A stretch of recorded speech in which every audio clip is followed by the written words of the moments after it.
Profesional network marketer yang satu ini masih aktif sebagai Head of International Business salah satu perusahaan makanan dan minuman terkemuka di Indonesia. Let's talk with him.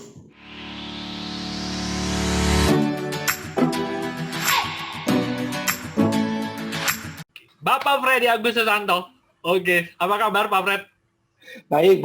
Gimana kabarnya Pak Ari? Sehat juga Pak Freddy gitu ya. Oke, Nah, sebelum kita syukurlah. ngobrol-ngobrol dengan Pak Freddy, beliau ini berlatar belakang internasional, Head of International, salah satu perusahaan makanan minuman terkemuka di Indonesia. Betul ya Pak Freddy ya? Ya, Gitu. betul Oke. sekali. Oke, saya langsung nih, straight to the point ke Ya. Pak Freddy nih. Dari sisi karir, Pak Fred udah masuk ke top manajemen lah ya gitu ya. Apa yang menarik Oke, gitu. dari kacamata Bapak tentang network marketing? Tentang industrinya dulu nih ya. Apa yang menarik dari seorang Freddy Agus Susanto tentang industri network marketing? Iya, sebetulnya banyak Pak kalau kita bicara mengenai industri network marketing ini ya. Oke. Dan kalau cerita bisa berjam-jam ya.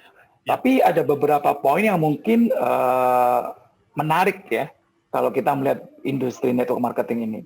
Yang pertama adalah industri ini memberikan kesempatan pada dasarnya ke semua orang untuk bisa mencapai sukses dengan cara yang sederhana, dengan modal yang relatif kecil, dan tanpa perlu melihat latar belakang pendidikan atau latar belakang orang tersebut. Oke. Nah, ini jadi sesuatu yang menarik ya.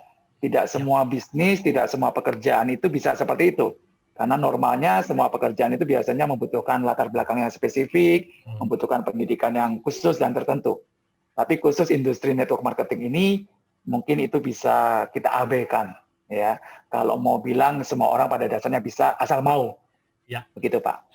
Nah, kemudian yang kedua, sama seperti bisnis yang lain, selalu ada potensi. Kita bicara potensi bisnis. Yes. Dan menurut saya industri network marketing ini punya potensi bisnis yang luas dan besar sekali. Oke. Nah, ini yang kadang-kadang orang nggak terlalu melihat ya. Ya. Kenapa? Karena bisnis ini memang dimulai dengan modal yang relatif kecil. Ya. Dan orang itu cenderung punya persepsi kalau modalnya kecil, ya hasilnya juga pasti kecil. Ya. Nah, jadi ini sesuatu yang menarik buat saya di industri network marketing. Modal boleh kecil, tapi potensinya besar, hasil bisa besar.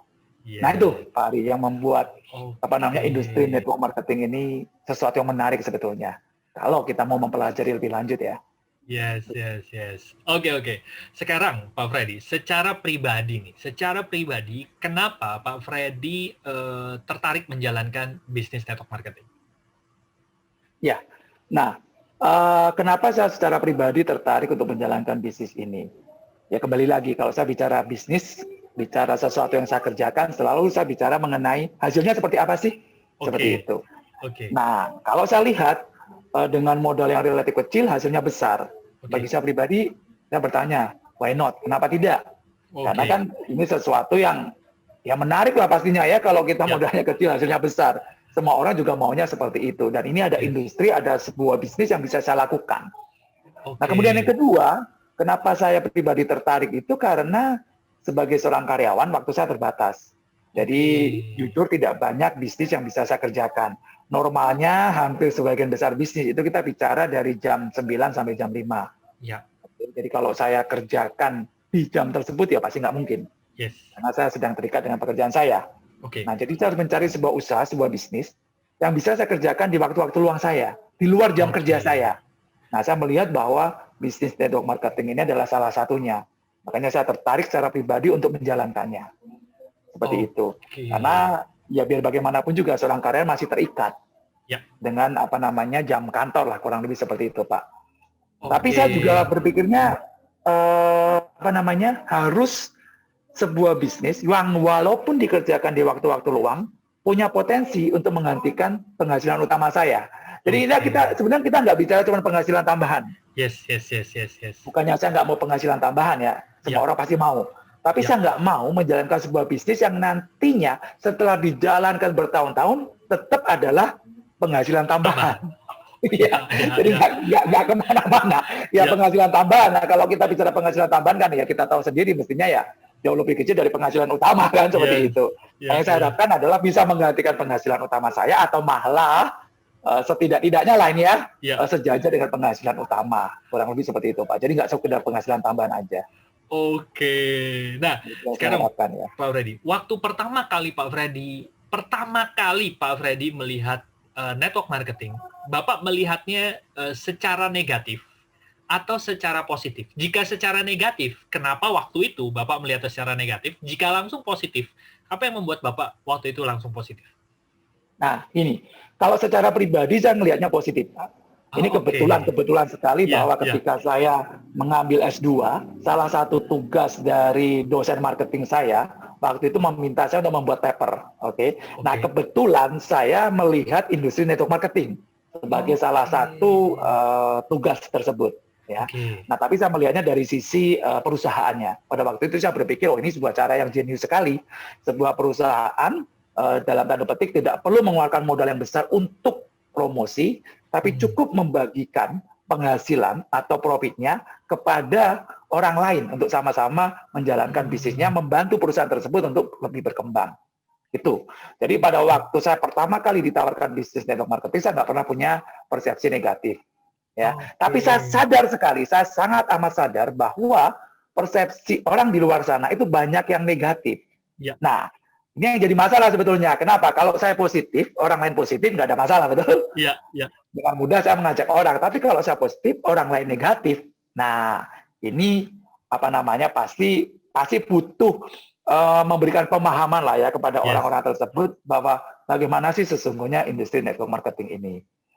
Nah, dan saya tahu banyak sekali mungkin orang yang berpikir bahwa industrinya ini adalah industri yang ya orang bilang ini adalah model piramid scheme lah, ada yang bilang scam lah, ada yang bilang penipuan ya ini wajar menurut saya karena sesuatu yang dimulai dengan modal yang kecil bisa menghasilkan yang besar itu orang pasti curiga, takut gini apa iya bisa gitu rasanya kok ya aneh nggak mungkin, tapi kalau modal besar hasil besar ya semua orang maklum lah ya, modal kecil hasil kecil ya semua orang tidak mempertanyakan, tapi kalau hasilnya besar dimulai dari sesuatu yang kecil bahkan bisa dibilang tanpa latar belakang pendidikan secara khusus. Nah, pasti orang itu seringkali melihatnya dengan kecurigaan gitu, Pak. Tapi saya beruntung saya termasuk yang melihat ini secara positif. Tetapi bukan berarti orang lain juga akan melihat hal yang sama. Nah, ini menurut saya adalah tantangannya ketika awal saya menjalankan usaha ini. Mencoba memberikan pemahaman bahwa ini usaha yang baik, ini usaha yang benar, tinggal bagaimana orang menjalankannya saja. Seperti itu, Pak. Oke, menarik nih, menarik. Ini salah satu orang yang jarang sebetulnya Pak Freddy ini. Oke, Pak Fred. Sekarang gini, apa dampak network marketing terhadap kehidupan Bapak sendiri? Ada nggak dampak-dampak setelah Bapak menjalankan bisnis network marketing dan berdampak untuk kehidupan Bapak? Ya, tadi saya bicara mengenai sisi finansial ya, dan dampaknya pasti positif dari sisi itu, karena saya mendapatkan penghasilan. Nah, sekarang pertanyaannya apakah hanya itu saja? Jawabannya tidak sebetulnya. Kenapa? Karena di bisnis network marketing ini kita sebetulnya diajarkan banyak hal. Ya, pertama kita diajarkan untuk menjadi seorang leader. Kita belajar soal leadership. Kemudian kita juga belajar mengenai bagaimana berkomunikasi yang baik. Artinya kita harus memiliki communication skill yang mumpuni lah kalau orang bilang seperti itu. Ya. Nah, selain itu kita juga harus mampu membangun relationship yang bagus. Artinya ada personal skill yang perlu kita improve, yang perlu kita kembangkan. Nah, jadi kalau kita bicara apa sih benefitnya, apa sih keuntungan menjalankan bisnis network marketing, sudah jelas bicara bisnis, bicara keuntungan profit, finansial. Tapi bukan hanya itu. Itu yang saya rasakan, Pak. Jadi dari sisi finansial membantu, tapi dari sisi intelektual juga membantu, dari sisi pengembangan kepribadian juga membantu, Pak. Jadi itu kalau saya bisa bilang komplit lah ya. Iya. Berdampak untuk berbagai aspek kehidupan begitu ya, Pak. Betul. Ini yang menarik sebenarnya buat saya, bukan cuma dari sisi finansial ya. Itu mungkin semua bisnis juga kurang lebih seperti itu. Tetapi dari sisi yang lain, nah ini yang menurut saya juga tidak boleh dilewatkan. Ada banyak hal yang sebetulnya menarik dari bisnis network marketing ini. Oke. Pertanyaan terakhir, Pak Freddy.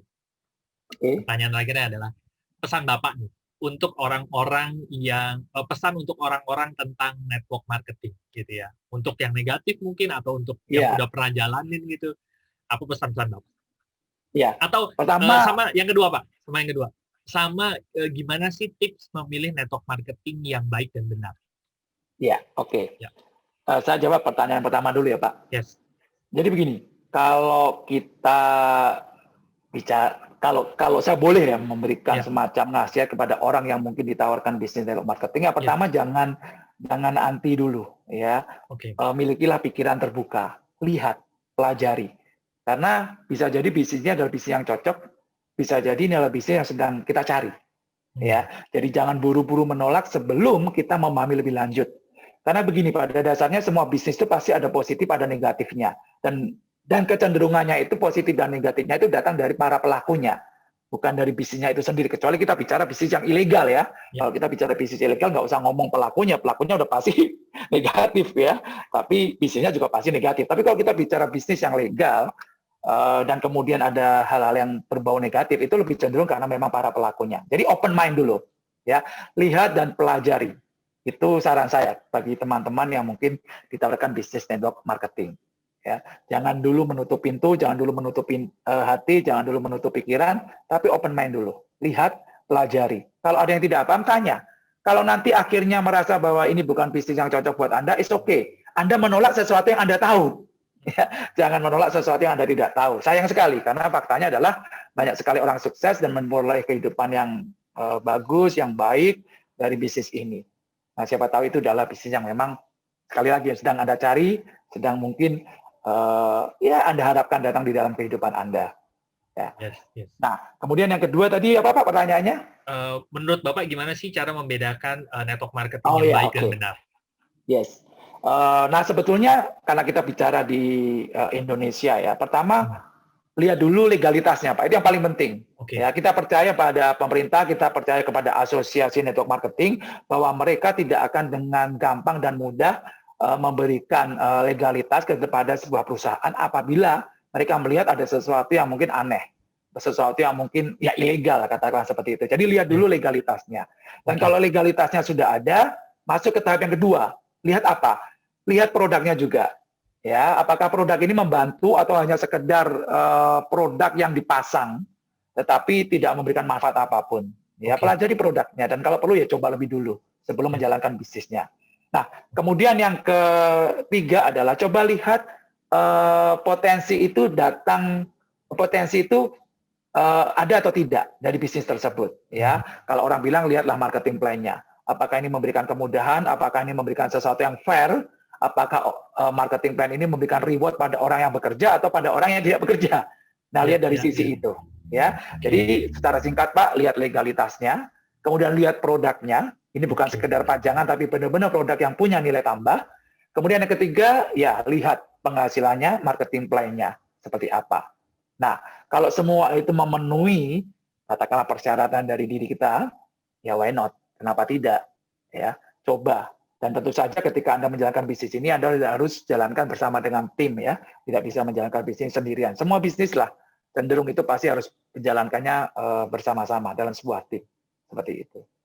Oke, baik. Terima kasih banyak Pak Freddy atas waktunya. Sama-sama. Ini banyak hal yang nanti kita pelajarin.